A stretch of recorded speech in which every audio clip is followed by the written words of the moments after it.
Praise lord. ఈరోజు దేవుని వాగ్దానము తేదీ జూలై 31, 2025. ప్రకటన గ్రంథము 22వ అధ్యాయం 11, 12 వచనములు. అన్యాయం చేయువాడు ఇంకను అన్యాయమే చేయును, అపవిత్రుడైన వాడు ఇంకను అపవిత్రుడుగానే ఉండును, నీతిమంతుడు ఇంకను నీతిమంతుడుగానే ఉండును. ఇదిగో త్వరగా వచ్చుచున్నాను, వాని జీతము నా యొద్ద ఉన్నది. ఆమేన్. నీతిమంతుడు ఒక్కడునూ లేడు అని పరిశుద్ధ గ్రంథం చెప్తుంది. ఎవరైతే ఆ సంగతి గ్రహించి సువార్తను నమ్మి యేసునందు విశ్వాసం ఉంచుతారో వారు నీతిమంతులుగా తీర్చబడతారు, పరిశుద్ధులవుతారు. ఈనాడు మనుషులు మోసం చేయడంలోనూ అబద్ధాలు చెప్పడంలోనూ పోటీ పడుతున్నారు. ఎవరు ఎంత తెలివిగా మోసం చేస్తే అంత గొప్పగా ఫీల్ అవుతున్నారు. కాలం మారిందని అందరూ అనుకుంటారు, కానీ మారింది కాలం కాదు, మానవులే. చాలా విపరీతంగా మానసికంగా భౌతికంగా వారే చెరిపేసుకుంటున్నారు. సత్యం తెలిసినా కూడా, కళ్ళకు కట్టినట్టుగా కనబడుతున్నా కూడా, చాలా బాగా అర్థమైనా కూడా దానికి కొంచెమైనా విధేయత చూపించలేని తరం ఇప్పుడు వచ్చింది.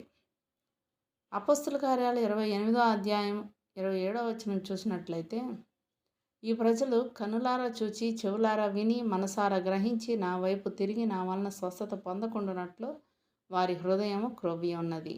వారు చెవులతో మందముగా విని కన్నులు మూసుకొని ఉన్నారు అని పరిశుద్ధాత్మ యెషయా ప్రవక్త ద్వారా మీ పితరులతో చెప్పిన మాట సరియే అంటూ పరిశుద్ధ గ్రంథంలో వ్రాయబడి ఉండడం చూస్తున్నాం. దేవుని వాక్యంలోని సత్యం తెలియపరచబడినప్పుడు మనిషిలో పరిశుద్ధాత్మ ఉంటే ఆ సత్యాన్ని హత్తుకుంటుంది.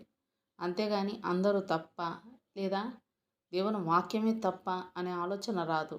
మీరే ఆలోచించండి, అందరూ తప్పు అవుతారా లేదా దేవుని వాక్యం తప్పు అవుతుందా? అందరూ తప్పు అవుతారేమో కానీ దేవుని వాక్యం మాత్రం ఎన్నటికీ తప్పు అవ్వదు. కొంచెం గమనించండి, అందరూ సిగ్గుపడాల్సిన విషయాల్లో గర్వపడుతున్నారు.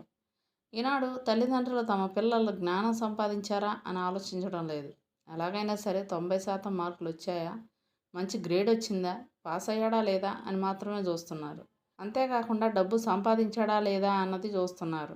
కానీ దాన్ని ఎలా సంపాదించాడు, ఏ పనులు చేసి ఎందరిని మోసం చేసి సంపాదించాడు అనే విషయం ఈ రోజుల్లో ఎవ్వరూ గమనించట్లేదు.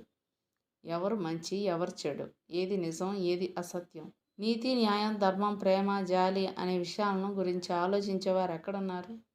ఈనాడు డబ్బు ఎక్కడుంటే అక్కడే అవన్నీ ఉంటాయి. డబ్బు వీటన్నిటిని కొనేస్తుంది.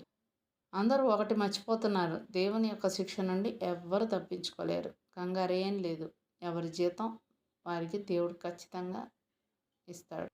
దేవుడిచ్చిన ఈ హెచ్చరిక వాగ్దానాన్ని స్వతంత్రించుకొని ఆయనకి కృతజ్ఞతాస్తుతులు చెల్లించుకుందాం. అట్టి కృపాధన్యత దేవుడు మనకు అనుగ్రహించునుగాక.